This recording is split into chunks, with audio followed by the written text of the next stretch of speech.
I hadn't slept for 3 days, not because I didn't want to. Every time I closed my eyes, something black and heavy crept through my eyelids, as if darkness had shape and weight. It touched my skin from the inside. I couldn't bear it. At first, I thought it was just insomnia. Coffee, late-night news, the silence of my apartment, they all merged into a slow symphony of exhaustion. I sat in the dark of my Pittsburgh suburb apartment, listening to the floorboards creak with the temperature changes, waiting for sleep, for peace, for an answer. But the longer I stayed awake, the sharper the fragments became. Not dreams, not hallucinations, visual shards that forced themselves into my sight as if someone were flipping slides in my head. Without warning, without logic. First, the streaks of blood on a pale wall, too real to be hallucinations. Wet, deep red trails slowly dripping, mixing with the sweat on my forehead. Then, a hand, a woman's, pale with long nails that looked artificial. It lay under a chair, stretched forward, as if reaching for someone or something. On the wrist, a tattoo, a small crescent moon. I felt like I had seen it before. But where? I Googled, how long can a person stay awake? Signs of sleep paralysis, sleep deprivation, hallucinations. Every article blurred into a haze. I closed my laptop. It wasn't fatigue that scared me. It was the fact that I recognized some of the fragments. It didn't feel made up. It was familiar. I didn't know if it was a memory or an intrusive thought. And then I saw the knife, a kitchen knife, black handle, and I felt something flip inside my chest. I had held one. I held one like that this morning. I looked at my hands, dark stains on my fingertips. I rubbed them on my jeans, hoping it was coffee. But deep down I knew it wasn't coffee. It wasn't random. I went to the bathroom, turned off the light, stood in the dark for a few minutes, then turned it back on, looked in the mirror. My eyes were red, veins bursting like cracks in old glass, face gray, withering. But something else caught my attention. Scratches on my neck, 3 parallel lines, as if someone had clawed at me from behind. I didn't remember anyone touching me. I lived alone.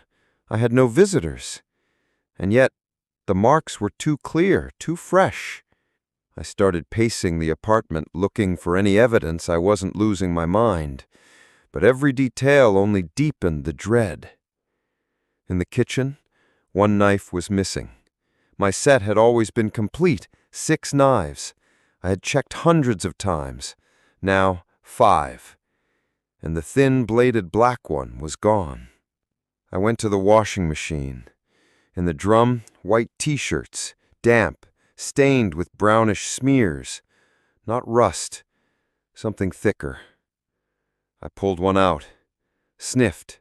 Again, blood, no doubt about it. I grabbed my phone, wanted to call the police, but I didn't know what to say. Maybe I did something, but I'm not sure what. I stood with the phone for 15 minutes.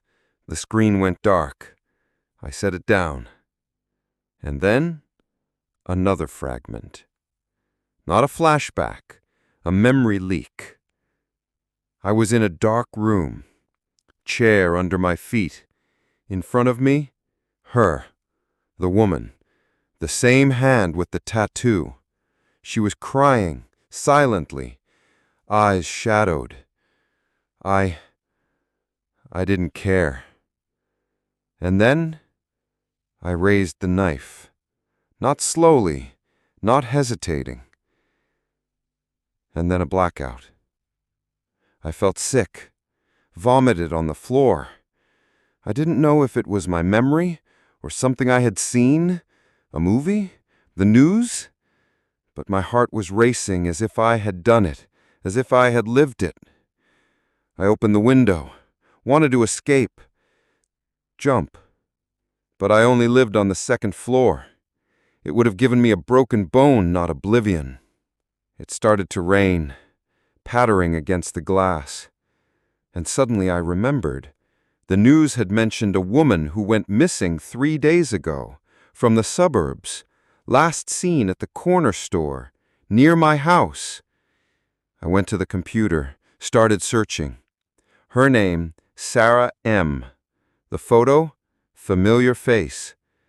But not from social media, closer, real life. I had seen those eyes before, but where?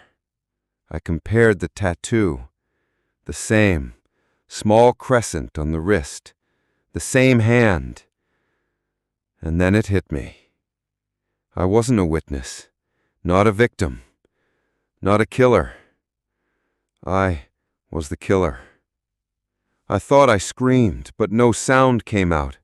I lay on the floor, hugging my shoulders, rocking back and forth like a child. I couldn't remember a motive, couldn't recall details, but everything, fragments, smells, images, pointed to one thing. I had taken a life, and I didn't remember it. I decided to turn myself in, confess. Maybe I was sick. Maybe they could fix me. Maybe I could sleep again someday. I got dressed, grabbed my keys, stepped outside. The rain hadn't stopped. My shirt clung to my back. I walked to the police station, 3 blocks away. I was shaking. By the stairs, I began losing coordination. My head rang, vision blurred. I walked in. Empty. No officers.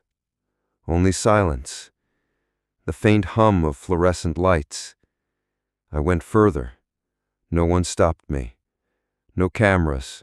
No guards. Then I saw a monitor. One lit up. I walked closer. Security cameras. And my face. On the recording. I was sitting at a desk, in that same station, hands covered in blood. A cop across from me, talking. I was already being interrogated, already detained. But when? Then the screen went dark, and I woke up in a windowless room. White walls, bed, camera. Everything looked too clean, sterile, empty. I lay still, trying to understand where I was, why I was here, why there was no fear left in my veins, only emptiness. I got up, approached the mirror on the door. Face blurred, deep shadows under my eyes, skin weathered like old newspaper. In my head, a strange lightness, like part of me had been cut out, like a rotten tooth. I touched the wall. Warm. Then, a man in a robe entered the room, silently set a plastic cup with pills and water in front of me. I didn't ask what it was. I swallowed. And only now, after everything, did they reveal the truth. First cautiously, as with testing my reactions, then directly. There was no Sarah. The police weren't investigating anything. No one had gone missing. No ATM footage. No tattoo. No fragment. It was all made up. Made up by me. I wasn't a witness, not a victim, not a killer. I was a patient. 4 years. Acute paranoid psychosis with confabulations. They brought me here after I broke into a neighbor's house in the middle of the night, bare-handed, convinced a bloodied woman was being held in the basement. I screamed everything I saw in my fragments through the windows, hit my head on a tree. The whole block saw me being taken away. I had no chance to remember on my own. My brain, edited like a montage of torn film, reality and fiction blended until I could no longer see the lines. Sleep wasn't the problem. Awakening was. Later, I found one note in my medical records, the only fact that hadn't faded from memory. When I was first admitted here, I hadn't slept for 72 hours. It was after that what I thought was real began. The number became obsessive, symbolic. I haven't slept again.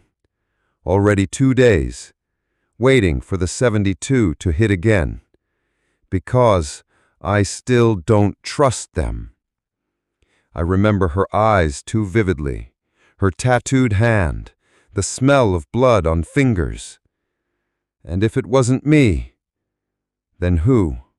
Because someone did disappear. I'm just not sure it was Sarah. And I'm not sure it wasn't me.